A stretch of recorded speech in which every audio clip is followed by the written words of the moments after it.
our mind in such kirtans. Very wonderful. So I'm very happy to be at the home of Namrupa Prabhu and Arjun Gopi Mataji. Namrupa Prabhu is here? Yes. Namrupa Prabhu. Namrupa Prabhu. Yes. And Arjun Gopi Mataji. Hare Krishna Mata, Hare Krishna. And daughter Lalita. Okay. And Nitai? Oh, he is Nitai. Okay. Thank you for hosting all of us here at your home today. Your home has turned into a temple by this kirtan today.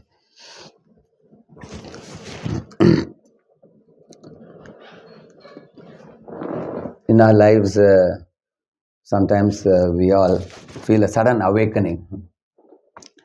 Long before, way back in 1991, when I was a student of IIT, I was in search of truth, going to various temples and many saintly people, meeting them and inquiring from them.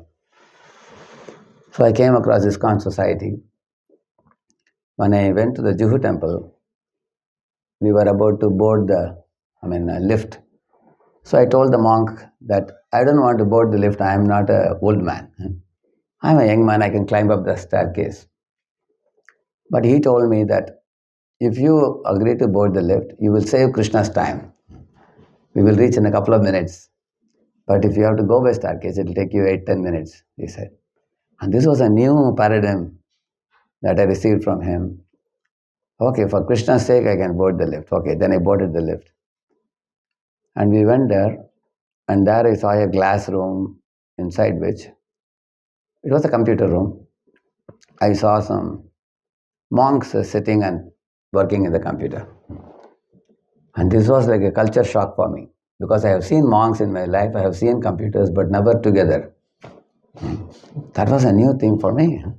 And I asked him, what are the monks doing with the computers?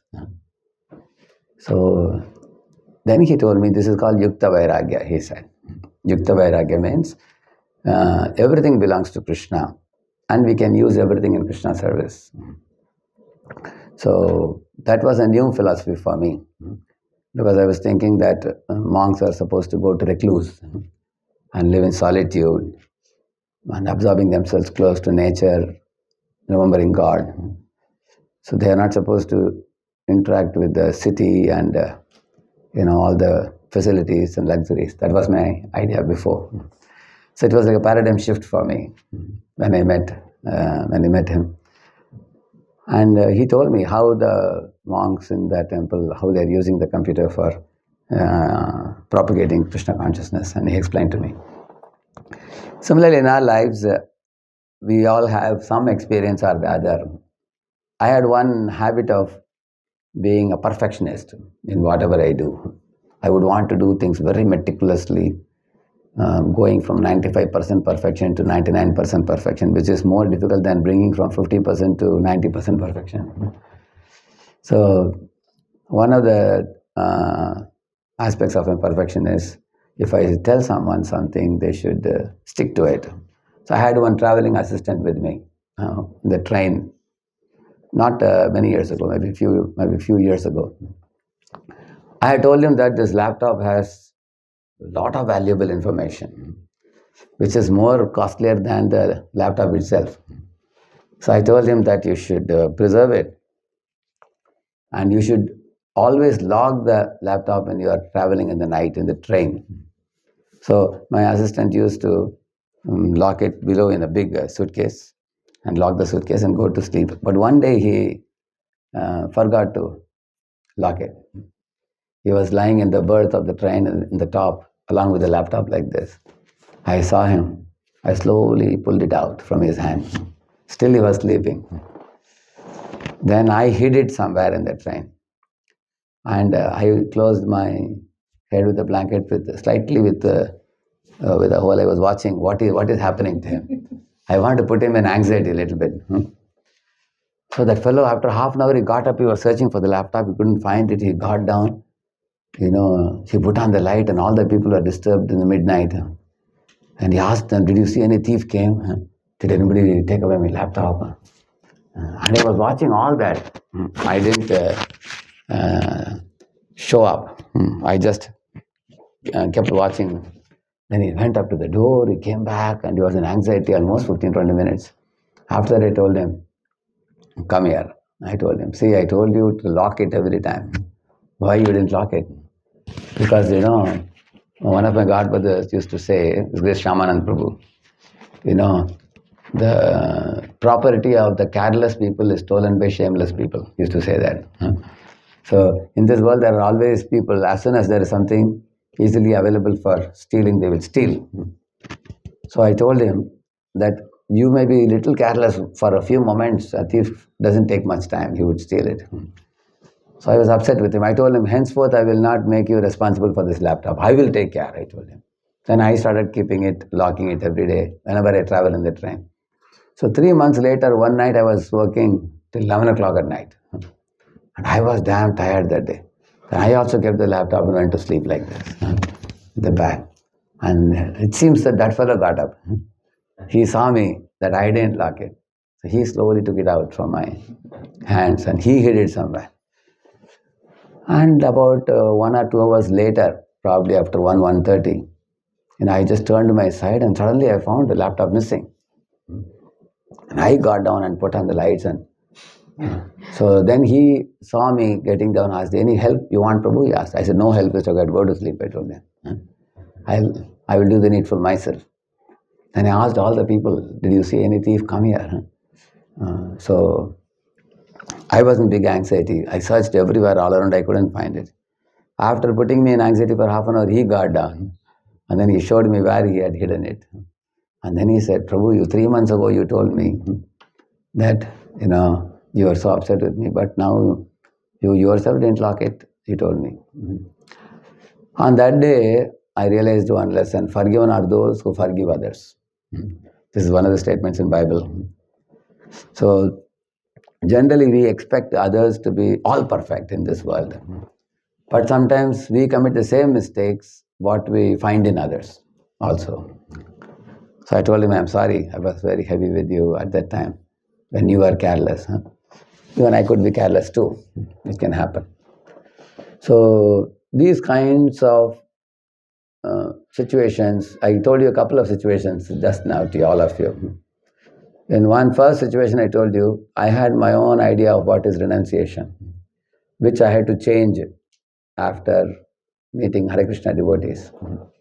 In the same manner, in the second situation I told you, I had a great rigid, perfection. I had a perfectionist tendency, but actually perfectionism is good in order to do a quality job anywhere we do. At the same time, if it is going to break relationships or put off people, it is no use. So, therefore, we can be perfect, we also should be forgiving. We can be strict, we also have to be tolerant. So, we learn many things in our lives after we go through certain experiences. Like with the same fellow I told you, he had a habit of taking me to the railway station only when the train is about to leave. Many a times I remember we both used to carry luggage and run to the station, climb up the staircase, go to the bridge and come down. The train will be slightly moving. And after we throw the luggage in the train, then we would board the train. Then I would tell him, see, therefore I told you we should come half an hour before the train leaves. He said, I would tell him. So he would say, but Prabhu, at last we have reached the train. He would say like that. He would tell me, did we catch the train or not? That was his argument. So then one of the days, after 3-4 times catching the moving train, one of the days we arrived at the station, but we saw the train's backside. It was already ahead going. We only saw the backside of the train going ahead. So I had 2 choices, to argue with him or yell at him or scold him. Or I simply decided to put up a smile, that's all. Today's train is not in our destiny. We just missed it. What can we do? We can't do anything.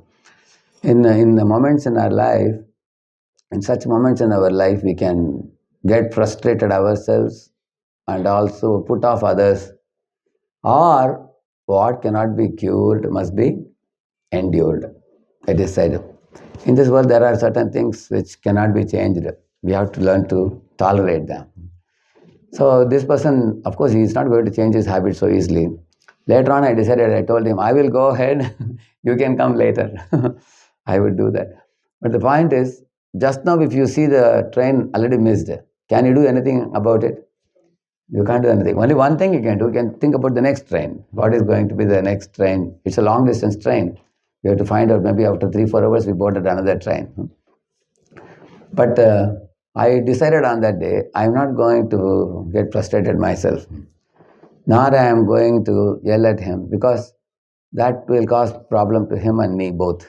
And if I decide alternatively to smile and take it as one of the situations everybody comes across in life, then go on with life. Think about what can be done better. So this what cannot be cured must be endured. It's a very important thing. For that we have to learn tolerance. We have to cultivate tolerance for that. So I remember many times, due to wanting to see things happen perfectly, I used to stress myself and stress others. And I decided over a period of time that there are certain things which are beyond our control. Like one day in Pune temple, we 4 or 5 brahmacharis were going for a trip to Vrindavan. So we made in India they call it as paratha, they call it. Paratha is like triangular chapati. Very, very thick one with very nice dry, potato sabji. They had made this, papaya halwa. Papaya halwa. And they had also all these things, 4 or 5 items they had made, very nicely packed. We boarded the train in the afternoon, 1 o'clock, when we wanted to eat lunch. Everybody was searching for the packet. Where is the lunch packet? We couldn't find it in the train. Then we called the temple. Did we carry it or did we miss it? Then they went to the kitchen and said, oh, you packed and kept, you didn't carry it. You left it behind. So, alas, now what lunch will we eat? So I remember a couple of them, they were telling, oh how unfortunate we missed it. It was paratha, it was papaya halwa. The more they discussed, the more they were frustrated. So it is said that whatever things have happened in the past, we should go beyond them. Because what cannot be changed need not be bothered about. Now, even if they discuss about what all items are there, is it possible to get those items? It's not possible. Therefore, one should look ahead. I told them, okay, get some bananas, get some oranges, we will survive in the train. And take a book and read and forget about it. So, that's what I was telling you. What cannot be cured must be endured. So, the reason I'm giving all these examples is, we all have certain habits. And if those habits are not good for our health, physical health or mental health, we can find out what could be done alternatively, how we can change those habits. Especially the habits are more easy to change from a gross platform to a subtle platform gradually over a period of time. Therefore, Lord Krishna says, Tasmatvam Indriyani Adav. Indriyani means senses. Adav means beginning. Start with senses, then go to mind, he says. Because it's very difficult to change our nature, svabhava. But doing things on a gross level is more easy.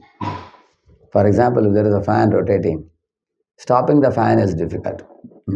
You can't put a ladder and climb up and stop it. But if you switch off the fan, fan can be stopped easily. Similarly, regulating the senses is more easy than stopping the fan. So the habits, Krishna says that it is possible. In the 11th canto of Srimad Bhagavatam, 25th chapter is entitled The Three Modes of Material Nature. In that chapter, Lord Krishna tells Uddhava, Swabhava Vijayam Shauryam, he says. Conquering our lower nature is heroism. That's the statement he makes. Swabhava means our nature. Vijaya means victory. Shaurya means heroism. Swabhava Vijayam Shaurya means to conquer our lower nature is our real heroism or heroinism. whatever way you want to call it. You are a hero or a heroine by conquering the lower nature. Now, what is lower nature? What is higher nature? That is important to know. Like rainwater, when it touches the ground, it becomes muddy. Otherwise, the water is pure. Similarly, we have a higher nature, we have a lower nature. Lower nature is actually detrimental to us and to others also. Like, for example, Hiranyakashipu, he had a lower nature of controlling nature. He was trying to control Prahlad. Whole world was submitting to him. Everybody saluted him. Everything revolved around him. Everyone was at his beck and call. But one 5-year-old boy was a devotee of Vishnu, and he couldn't tolerate that. And getting behind that boy, he himself got destroyed. You can see that. So that was his.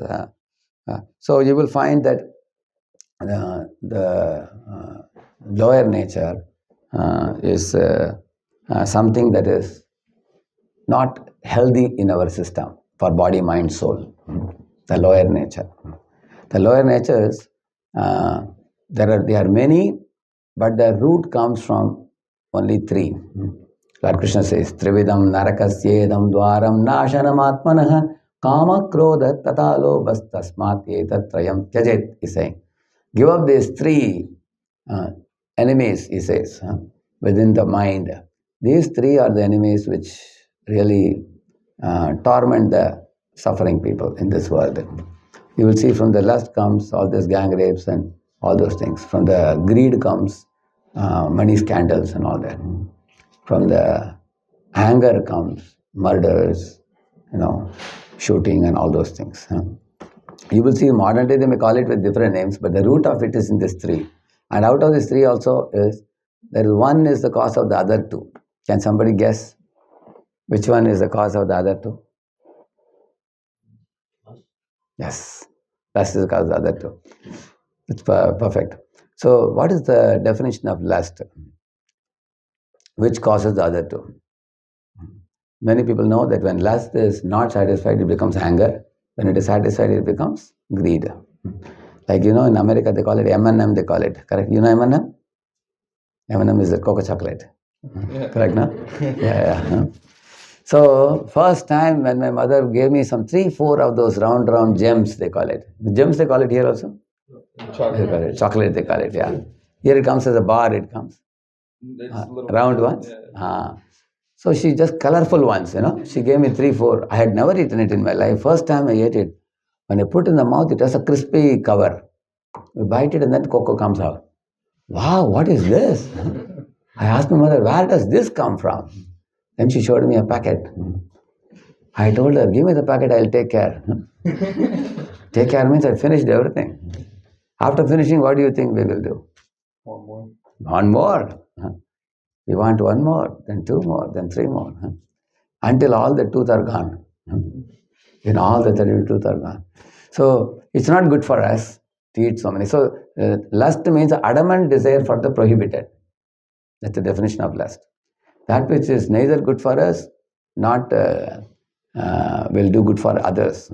That is actually, eventually, if it is fed, it becomes greed. If it is not fed, imagine my mom said, no, I gave you 4 pieces, just be happy with that, I'm not going to give you. Then what do you think I will do? I will lie down in the shop and wave my hands and legs and shout, unless you give me, I'll create a scene. Listen, we get angry. So, when lust is not satisfied, it becomes anger. When lust is satisfied, it becomes greed. You can see that. So the root is one, like you rightly said. Root is the lust. So the scriptures are all about one thing: how to transform this lust into love. So the comparison between lust and love, Kaviraj Goswami gives. Krishna Kaviraj, he says that love is like gold, lust is like iron, he says.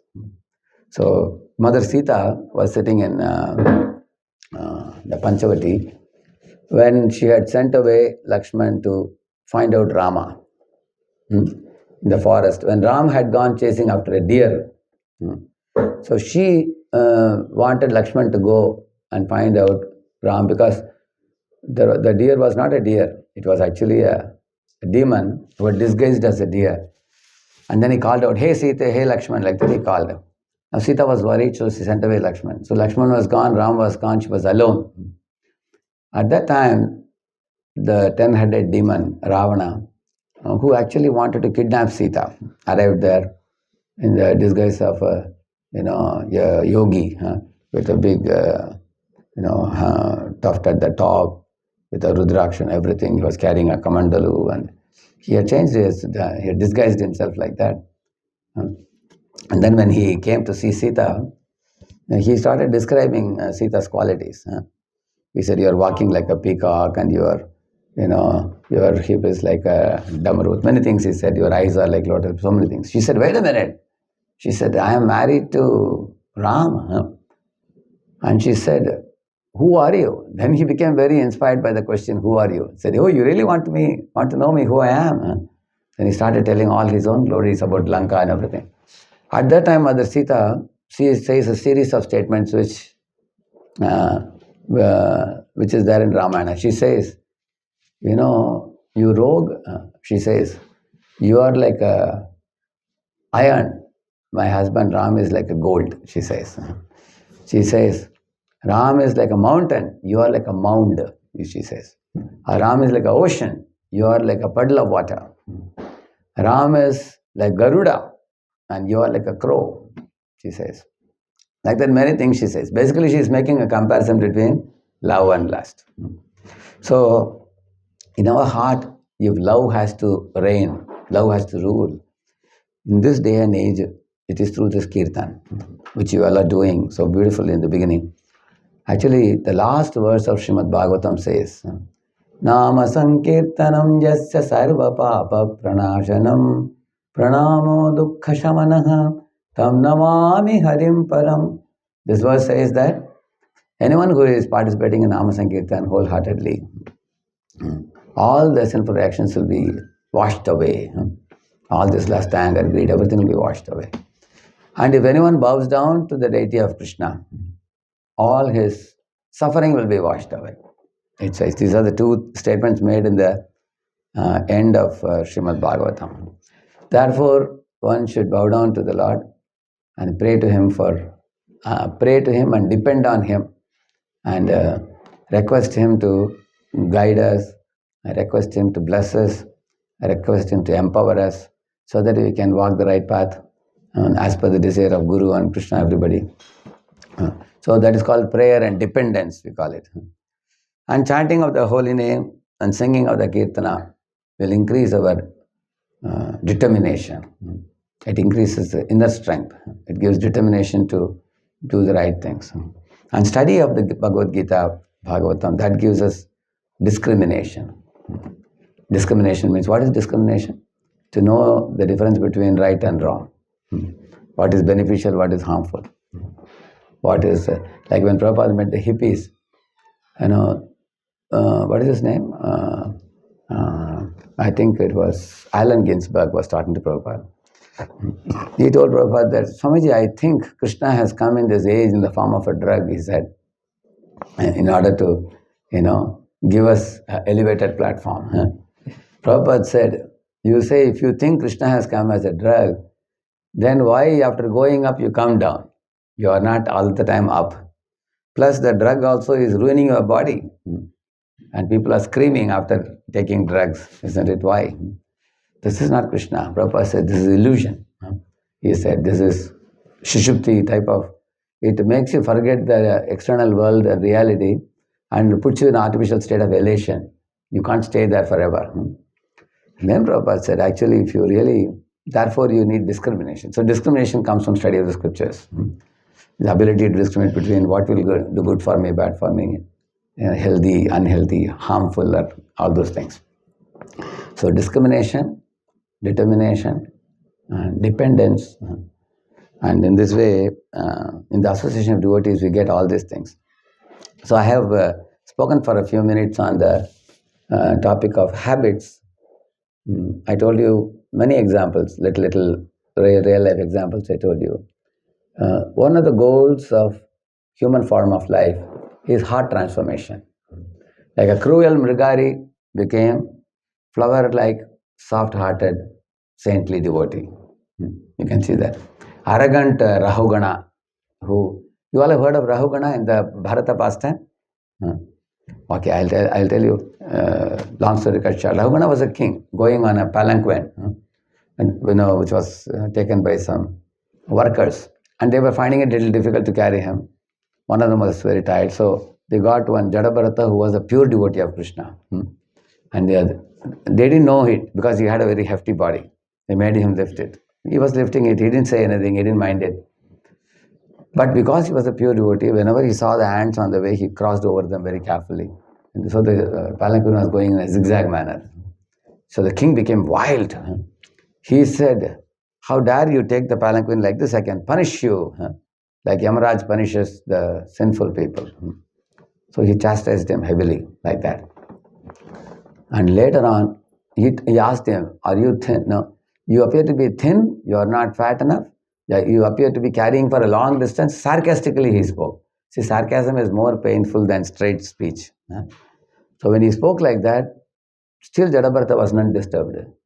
He just told him that, "My dear king, I am neither thin nor fat, because the soul, spirit is different from the body, and the spirit is neither thin nor fat." As soon as he heard it, the king jumped off from the palanquin out and fell at the feet of the saint and said, "I am sorry, I didn't know that you are a awakened soul. I thought of you as an ordinary, hefty bull-like man." So he said, "I'm sorry." So he was arrogant, now he became humble. That was the heart transformation he had. So if arrogant person becomes humble, cruel person becomes soft-hearted, angry person becomes peaceful, isn't it? A person with lust becomes filled with love. A person who is greedy becomes satisfied, isn't it? This is called a heart transformation, which is actually the goal of ultimately human form of life. And that is possible by these 3 Ds I told you.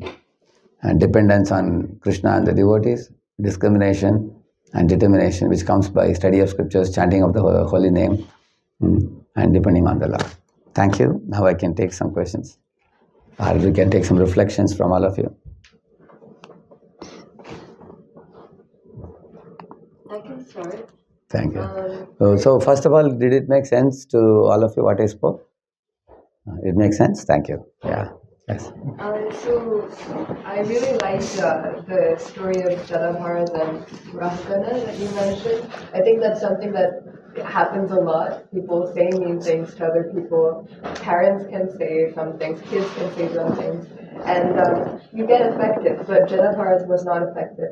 So my question is, sometimes even when we know what is right, what is wrong. Okay, it's not right for me to say something mean back to my parents, or it's not right for me to spend so much time on my phone. Still, I'll do it. So still, like, I want to do the wrong thing, even though I have discrimination.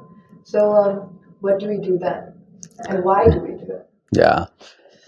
Therefore, your question was asked by Arjuna also to Krishna. Atakkena prayuktoyam papam chariti purusha anichannapi varshneya. He said anichan means even after not desiring also, sometimes we are impelled to go on with something. So, like for example, I don't want to become upset with somebody, but I become upset sometimes. Sometimes I don't want to be forgetful, I become forgetful sometimes. So sometimes we don't want to be rude in our speech, but we become rude sometimes. So what do we do with such a kind of thing? We have to work on 3 levels. We call it as attitude, and thinking, and behavior. Out of the 3, the easiest is behavior. So let us see each of these. I'll tell you a solution, and you can see in your lives how you can apply it. So behavior, you have to do three things we have to do for behavior change. Know what is right, choose what is right, do what is right. So know what is right comes from the scriptures. Discrimination, we call it. Know what is right. Now you heard the Rahugana story now. Now you know what is right. Correct, no? In fact, all of you taking part in the kirtans, and you have heard some lectures. Many times we all know what is right, but implementing becomes difficult. But at least we should know what is right. So after knowing, then second thing I told you, choose what is right. Correct, now make the right choice, I said. At least in the mind, you choose that this is the way I'm going to behave. And the third I told you is do what is right, I said. So how do we bring about it? Know what is right is discrimination. Choose what is right is decide. And the third one, do what is right is called discipline, we call it. We can discipline. Say, for example, I have a habit of finding fault with others. I'm just saying, say, go to any place, I say, I become a self-appointed advisor. You don't do this, you don't do that. I'm saying like that. People have corrected me. Don't go around giving correction to people if they say that. What I can alternatively do is, in the morning when I get up, I can make up my mind. Today I'll give 5 compliments to devotees. And, and I will also be watchful about my behavior and speech. And that is what we call as discipline. And in case I deviate from the standard, I note down in my diary. We call it as emotional diary, we call it. We can note down in diary. Okay, today, I gave 4 compliments. Instead of 5th compliment, I gave a fault. So I can note and keep it. And after 2 days, you could strictly avoid finding. It came up to the lip, and you want to tell somebody, they ask you, what is it? You say, no, nothing. You put a plaster and you go off. Correct, no? So in this way, this is called as doing. So these 3 Ds, you cannot do it unless you do the first 2 Ds. First 2 is discrimination, you should know. Then decision making. Making decision in the mind. And then you can do it in your practical behavior in that way. And in order to do, like it's called as knowing, doing, being, we call it. Like I have to be humble, for example, I know it. Doing means trying to be humble. And being means humility has become an integral part of my existence. That is being, we call it. So being is the most difficult because it requires character, very high character, which will come to us gradually. So we have to lead up to that gradually. So this is about behavior. And thinking in our mind, it has 2 aspects. Thinking has 2 aspects. One is self-awareness. Self-awareness means going out of your body and taking a look at yourself. Taking a look at yourself means seeing through the specs and seeing at the specs. Both we should do. What is the meaning of that? Seeing, looking at the specs means what kind of personality I am. That is actually called self-awareness, we call it. And seeing through the specs means, okay, if I adopt this paradigm, this is the way I behave. And what are my paradigms? For example, there are strong-natured people, there are soft-natured people. There are strict people, there are liberal people. You can see that. Then there are people who are kind, courteous, helpful, selfless. And then there are people who are selfish, greedy, ambitious. Correct? So if we study these things in the Gita, in Tamaguna, Rajaguna, Sattoguna, we can study these things. And then take a look at ourselves. It's called self-awareness, we call it. The self-awareness is the first thing. After that comes self-management. What is the meaning of self-management? We manage our emotions. So some people say that don't suppress your emotions, just bring it out, they say. There is one organization, I don't want to name it. They say that if you feel angry, just yell out, just bring it out of your heart, then you'll be free, they say. Actually, it is not true. Gita doesn't advocate that. Because if you express, that turns into hatred in your heart. And also, when you express, the others are broken down when you express. And when you suppress, your inner chemistry completely gets complicated. And that also leads to hatred. So should we suppress or should we express? Neither of them is correct method. We should sublimate. So how do we sublimate? For that we need thinking. So how do we think? For example, when you do self-awareness, when you look at, for example, X personality, I have a problem with that X person. Many things I can think. I can think about what are the good qualities of that person, what that person has done for me, what that person has done for Prabhupada's mission, and what is the sunny side of that person. So by thinking on these things, sit in one place and contemplate on these good things, 3, 4 things. What are his personal qualities, his behavior with me, his behavior with others. And I can also call people who love that person very much and ask, tell me some good qualities of that person. I'm not down. So by thinking like this, then our outlook towards them will change. That is one thing, aspect of thinking. Another aspect of thinking is learning to see the positive side of things and people in life. Like I go to the garden, I can say garden is full of blossomed, fragrant roses, I can say. Or I can say garden is full of thorny bushes, I can say. Actually, both are true. Because rose comes in a thorn only. Thorny bush only, rose comes. Similarly, people are a mixture of both. Everybody. So we have to decide which side we want to see. So if we see the positive side of people, and we also do self-awareness by which we think properly. These two are to be done at the thinking platform. So I told you about behavior, 3 things, thinking, 2 things, and the last one is the most difficult thing is attitude. Anybody can say what is required to change our attitude? Our attitude, our perceptions, our, our deep-seated, notions. There's only one thing we have to do to change our attitude. For example, I spent some time with somebody yesterday, standing in one place talking 2 hours with somebody. Next day morning, I said, "Hey, that fellow wasted my time." That's what we generally say, correct? No? Instead, we can prefer to say that I could have wisely used my time yesterday by speaking half an hour to that person and leaving him. I wasted my time for 2 hours. Next time, I'll be careful. So, what is the difference between these 2 statements? The latest one I said and the previous one. You can see the difference between the 2? Anybody can say? Yeah, you answered one question well. Let us hear from. One was just anger when you were saying like I wasted 2 hours. One was like kind of working on yourself rather. Yeah. You were like supporting yourself but also demeaning yourself at the same time. Yeah, that's correct. One was blaming others, and another one was finding out how I can modify my behavior. So out of the 2, which is very fruitful? Second one, modifying our behavior. Generally in this world, if something wonderful happens, people raise their collar. I did it. If some problem happens, people do like this. Somebody else must have done it. So the blaming is a very common thing in this world. People do that. So attitude means not blaming anybody, but finding out what can I do to rectify the situation. That is how the attitude can be changed.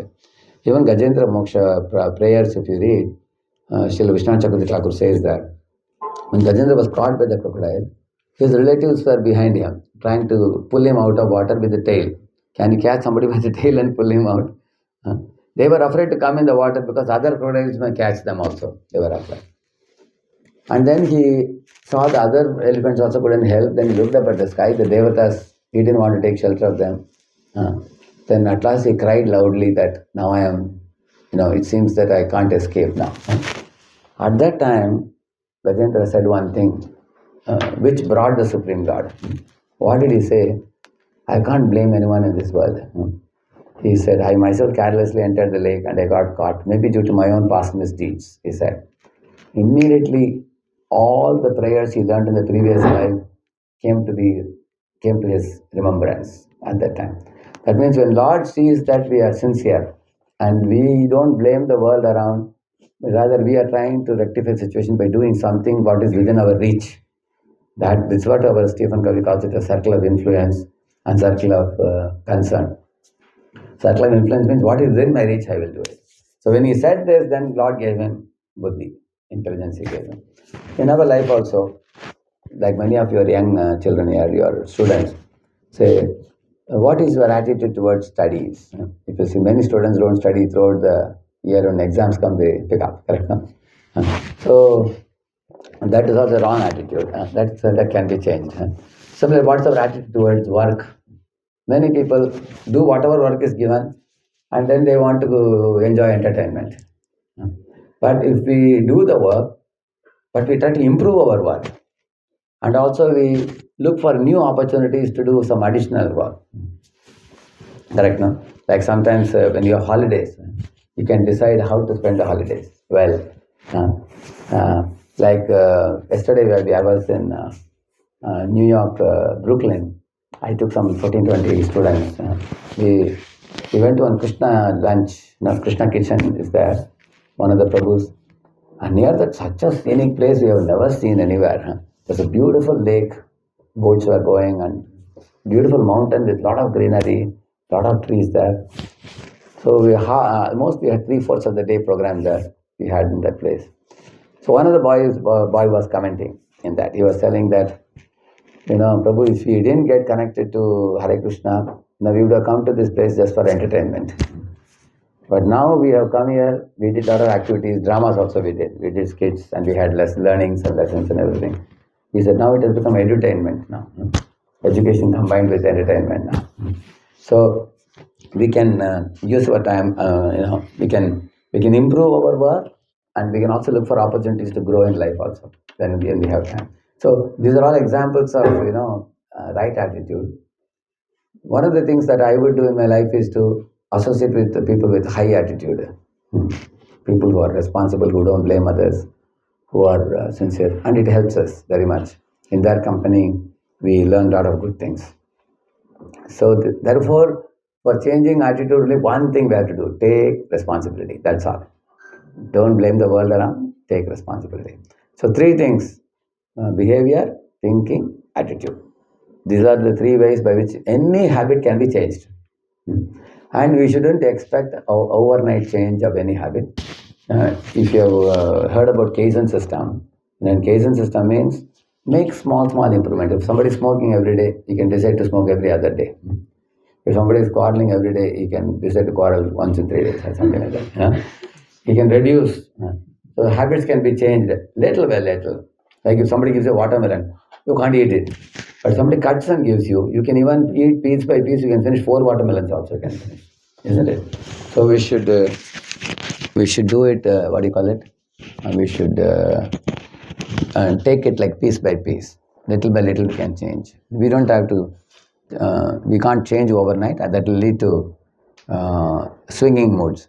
I mean, if you change suddenly, again you'll go back to the same point where we came from. So little by little we can change. Recently, I was showing one video, on 4 minutes video on why the top-notch CEOs of Apple and such companies, they get up at 4 a.m. in the morning. Yeah? So there is a video, you will get it in the Google search, you will get it, 4 minute video. So why they rise very early in the morning? Because 10 to 2 sleep. Doctors have found out across the globe, our body secretes many chemicals. Pitta we call it. So you have heard about melatonin?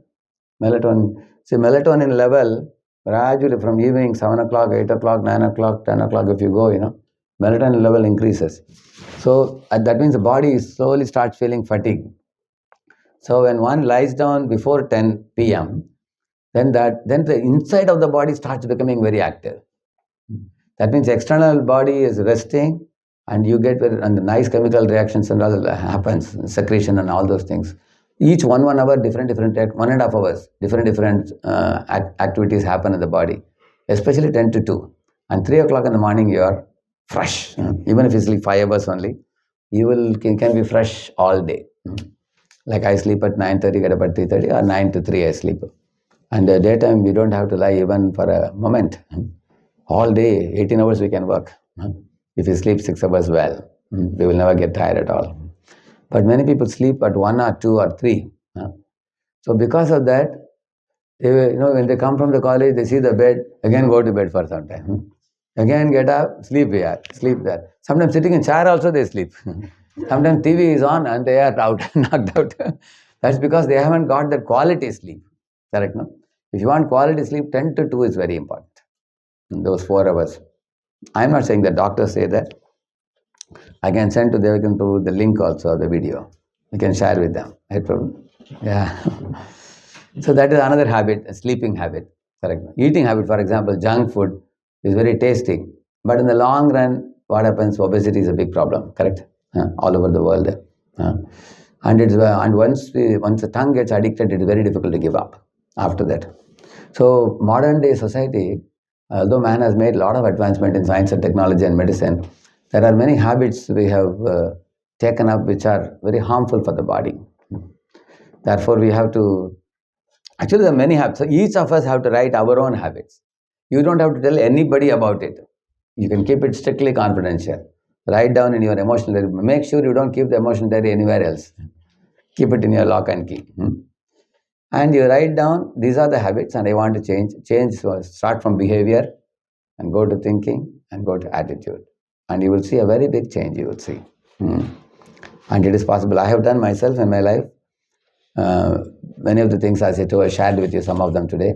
So you will see that, 50 days, even scientists say that 51 days, if you can do one new habit for the same habit, which is not natural to you, which you are making an effort to do that. Svabhava vijayam shauryam. You are conquering the lower nature and practicing a higher nature. When you put yourself in higher potential, there is a tendency to come back. But you hold on yourself for 51 days, then you will be a transformed person with a new paradigm. You have seen weightlifters, they add weights, the little bit they add, and then they will lift that, and then they add little more, and they add little more, and then you find that they are able to lift a lot. Like when I came to Pune, 1995, I came as a youth preacher to Pune. And 97, I was made a president. So I asked my spiritual master that I have only spent 3 years in ISKCON as a brahmachari. Generally, president means you should have spent 10, 15 years, I said. He said, no, there is nobody else available. You are young. Do your best, he said. Not that I was very qualified when I became president in 97. A blind uncle is better than no uncle. That was the situation that time. So I accepted it. But then I was thinking, running one temple is so difficult. Now in Pune, we have 5 temples now. And now I used to ask Paramahansa Gopal Maharaj, I used to ask him, Maharaj, I heard you are GBC of this place, that place. How do you run so many temples? Now eventually in my life also, not only Pune, now Hyderabad also, recently they had given me 3 years ago. Then one more service came as a regional secretary now for 5 different places. Now in America as a GDO, Global Duty Officer for Youth Outreach in the West. So when I'm adding up more now I'm understanding how Isona Gopaksha Maharaj was telling you, how he does in so many places, because we have to learn the art of let go. We have to learn the art of delegation. We have to learn the art of empowering others and clapping hands. If we can do that. So slowly I'm learning these things as years are progressing. One thing I'm very confident is anybody can change in this world, provided they are willing to take initiative. But nobody else can change us unless we want to change ourselves. Like for example, a thief. Imagine 1,000 devotees are going for yatra. There's only one mobile thief. There's only one thief only. So all 999 will suffer, isn't it? So if that one person decides to change, then everybody can be happy. So therefore, the change has to come from within. You be the change, what you want to see in others, Gandhi said. You be the change, what you want to see in others. If you want to make the world make the world do wonderful things, like Prabhupada made so many Krishna conscious devotees. So, because he brought about change in the 45 years of lifetime in preparation. Thank you for that question, a very honest question. Many people have the same question, but they will fear to ask the question. So, she is very bold. So, we will give her one applause.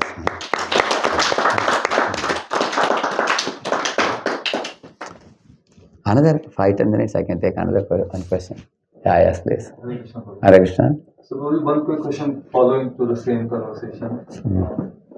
Let's say if someone, hate you all the time and blaspheme you, but you don't agree to every conversation, every argument, but you know that you have to have that person in the life.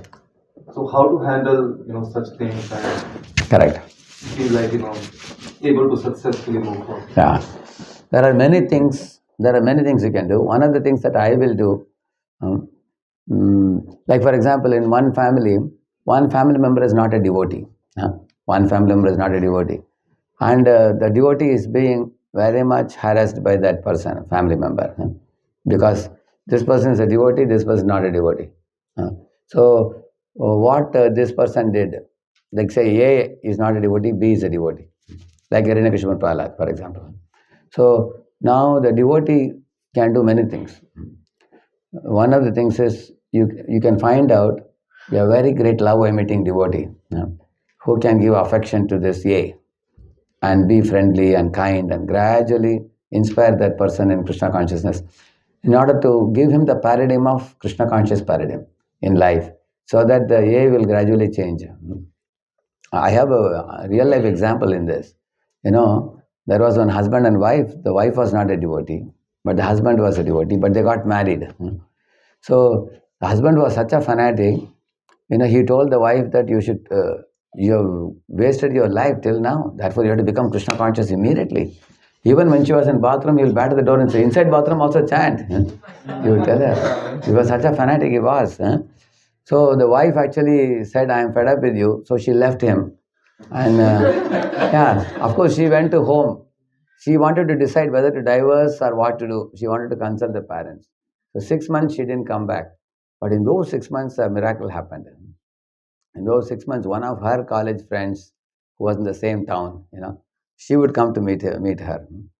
And she was very affectionate to her, very friendly to her. And she had taken to Krishna consciousness. So when she came and spoke to her, she gave her a copy of Ishopanishad. And then she sat to her, took her to temple and spoke. Now Krishna consciousness made all the sense to her. Now in 6 months, she came to 16 rounds. Then that girl told her that, don't worry, your husband is an immature fellow. But although he is immature, he is a good soul. He is protecting you, he is keeping you very well. Everything else is all right except his immaturity. You tolerate his ignorance. Don't see him as envious. See him as ignorant. Buddha said that. Buddha says if you see someone as ignorant, you will feel pity. If you see somebody as envious, you feel angry. So then she had a different paradigm. 6 months later, she went home, with a bead bag and tilak and everything, chanting the holy name. And husband couldn't believe what I could not do, somebody else has done. He made her a devotee. And so he was very, of course, gradually he grew in maturity also. So this is one thing we can do. If A is not a devotee, B is a devotee, A can be rectified not by us, by somebody else. That's one thing I told you. And if A has a habit of showing the hatred and, all the time speaking negatively, if it is becoming painful for us, we have to honestly express it. We have to say that you don't know how you are damaging my emotions, and I am becoming gradually insane by your behavior. I don't know what I will do eventually. Eventually, it's going to lead. Eventually, it's going to. I may get out of this family and go to another place. I can't even stand you. I can't live with you, because if I don't express honestly, that person will not even know. Because there are some people who are very damaging to us, but they will not know also. So we have to express it. Or we can even, thirdly, what we can do is also even suggest them to go to a psychiatrist and have a counseling. Because some people who are so angry that they slap or beat or something, they have to be told to go to psychiatrist. Sometimes, like for example, if your car stepney, stepney has to be changed. You have to put a tire or something. You go and take help. Similarly, some people's mindset in the previous lifetimes, what they have brought now, is improper. So they can take psychiatric help for that. So one can do that. In the extreme case, if one has to keep some separation for some time, then one can have some. That is the reason you will find in the Vedic times, for example, there is a Panchashurdham Manam Brajit. One becomes very serious in Vanaprastha life, serious in spiritual life, where both become spiritual minded. Husband and wife become spiritual minded. But what you say is true, that in certain families, due to our own previous karma, we are in a situation where we have to live with people with whom we may have difficulty. Yes, it is true. But you don't have to just go on tolerating, because you will burst one day. Because it's like suppressing like a cooker. It's pressure cooker. It will just explode one day. So if you are passive and you bury your pent up feelings, it will explode one day. You need some vent out for that. And another thing I'll tell you is, you become sublime and spiritually advanced, and you will not have to suffer at all. For example, Prahlad Maharaj, do you think he was not troubled by Hiranyakashipu? But he became transcendental. He didn't suppress, he didn't express. He became transcendental. Isn't it? He transcendental means what? He sublimated. Like that. Like if you go on an aeroplane, even the tall buildings appear to be like matchboxes. But when you are in the ground, they appear like tall buildings. Correct? No? So big problems become small when you go up. Spiritually, you advance. So then one has to think about associating with very advanced spiritually minded devotees and growing with them, spending more time in spirituality. Anga Maharaj also had difficulty with his son Vena, and he resorted to taking spiritual shelter, and he became very advanced. Then we can transcend the problem. It's possible also. So I told you multiple solutions, correct? All right? Yeah, thank you. Thank you. I have 5 more minutes. Anybody would like to speak your reflections? You don't have to ask a question necessarily. You can speak also, or you can also say some take-home points that you learned today, and you felt nice. As this point is nice, I think it's valuable for me. You felt like that. You can share also. Yeah. Anybody would like to share?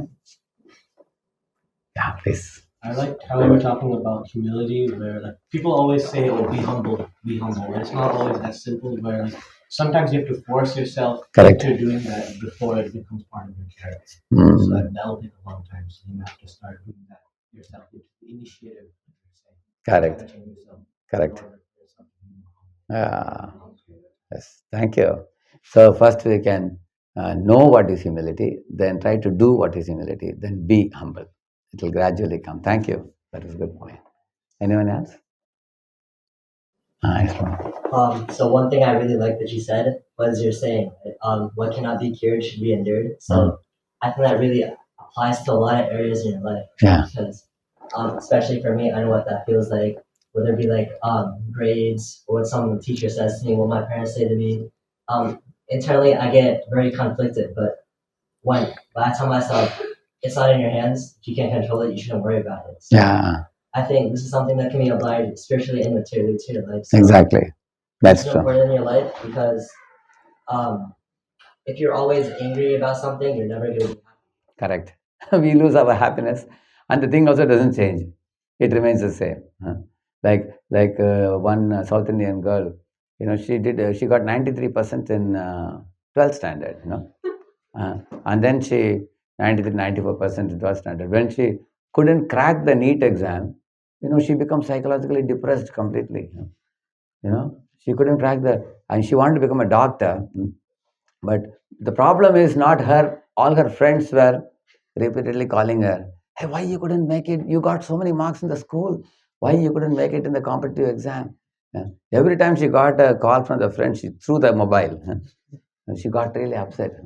Yeah. Now, what should you tell that girl? You should tell her that, you see, the world is like that. World around you will try to, depress you by saying so many things. But you take responsibility for your life in your hands. You can always appear once more next year. Don't become depressed. Don't commit suicide. So we can. Therefore, we need the inner strength to be able to face the challenges. Life will throw challenges, undoubtedly. But we should see our academics as one small part of our life. Is academics everything in life? Nothing. It's just a small part of life. Apart from that, you have relationship with parents, you have relationship with friends, you also have your entertainment, you have your relationship with God, you have your gardening, you have so many other things to do in life. So why don't we see academics as one small portion? If you see it, see the smaller picture, see the larger picture. So even our life in this world is like a small boy playing in a seashore, making sandcastles. But when it gets dark, mom says, "Hey son, please come, it's getting dark now." So he just dusts his hands and goes with the parents. So is the boy's relationship with the parents or with the seashore? Parents. Similarly, our relationship is Radha and Krishna. They are our parents. And our achievements and failures in this world is like making a sandcastle which is washed by the ocean waves. We dust our hand and push off. So we shouldn't take the success and failures in life too seriously. But we should strengthen our upward relationship. Like you were all doing kirtan in the beginning. It was so soothing to heart. That is the method of actually strengthening our inner relationship with the divine couple. Thank you. Any one last point anybody would like to share? These are very good points. Thank you. Thank you for the point. Yeah. I really like the story you said on the train. Yeah, it's a very funny story. It is. But not even that, I think that it's really easy from an outside perspective to like commentate or like give an opinion about things or say that someone can do this when you've never been in that situation. But as soon as like you experience something, you have a whole different viewpoint and it's like elucidating. And I think especially for all of us, we're at that stage in our life where we're going through the things we saw our parents going through, in a changing time. And before, when we were younger, it's easy to make opinions and be like, "Oh, you should have done this, you should have done that." But as soon as we go through it, we become more understanding, we become more kind and compassionate towards situations. And I think that's the type of emotions you should go through life with, being like kind, compassionate, and understanding in order to like gain deeper relationships and be Yeah, see, one thing she said, you all heard it. When you go through situations, you get realization. Otherwise, it remains theoretical for us, oftentimes. And sometimes when we go through it, it may be a bit painful also sometimes, but it is worth it. We come out of that situation eventually and then learning a good lesson. Therefore, in life, even committing mistake is not a bad idea, provided we learn from the mistake. So, can we commit a mistake in future? Yes, we can, but a new one, not the old one. And the old one we should learn, and then we should come out of it. Thank you. That was a very, very important point. Thank you. Anyone else? There's one hand up there, out. I didn't know you were secretly hearing from outside. Okay, you can show me. I really like the point where you said if you're trying to change, maybe little by little, because Yes. I feel like for me especially, I tend to become impatient. Uh, And change doesn't happen. True sustainable change does not happen overnight. Correct. So I think sustainable change with consistency, like little by little, like the analogy with the watermelon, you can finish many watermelons. Correct. I think that that's the Thank you. So he is appreciating the point of doing things gradually, not overnight, little by little. Actually, there are, I only told one thing. There are three things you can do in your life. One is take a role model person who is already having this quality as an integral part of his being, whom you admire. Keep the role model in the topmost pedestal in your life. I want to be like that person. That's one thing. Second thing, associate with those who have similar interests like you, who also want to do that. For example, I told about sleeping. So there is already a person who sleeps on time, wakes up on time for years together. He's a role model. And there are others who are struggling. I can also join hands with them in struggling. Okay, let us all try to sleep early, get up early. And the third thing is what I told you, do it bit by bit. Don't jump from 2 o'clock to 10 o'clock. That will not work. So do it by every week, 15 minutes, you try to reduce like that we can. So all these three things will help us. One is a role model, one is peer association, another one is bit by bit. So these three things can change any habit we can change. Thank you. Now I have to get ready for my onward journey to Baltimore, and I'll go ahead. But I'm very happy to be here. You are all very mature and very intelligent. Even the few points that you recollected were so good. I wish I could come here again and be with all of you on another occasion. Thank you.